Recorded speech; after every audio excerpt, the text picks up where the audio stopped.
খোলা হয়েছে পাগলা মসজিদের দানবাক্স।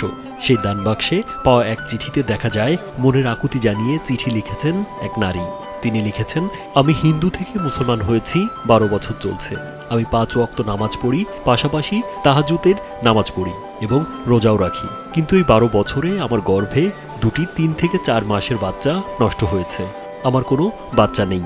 এখন আল্লাহর রহমতে বর্তমানে আমি 2.5 মাসের গর্ভবতী। আমার জন্য সবাই দোয়া করবেন, আমি যেন একটি সুস্থ সন্তানের মা হতে পারি।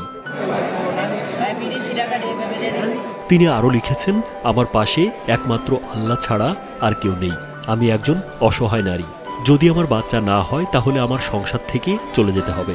যদি আল্লাহ আমার মনের আশা পূর্ণ করেন তাহলে আমি আমার সন্তান নিয়ে এই মসজিদে একটি সোনার চাঁদ দিব ইনশাল্লাহ। আমার মনের আশা যেন পূরণ হয়, সবাই আমার জন্য দোয়া করবেন।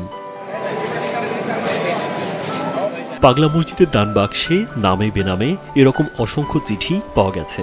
কিশোরগঞ্জ শহরের মধ্য দিয়ে প্রবাহিত নরসুন্দা নদীর তীরে হারুয়া এলাকায় অবস্থিত ঐতিহাসিক পাগলা মসজিদের এই দানবাক্সগুলো এবার 4 মাস 18 দিন পর খোলা হলো, যাতে পাওয়া গেছে 32 বস্তা টাকা।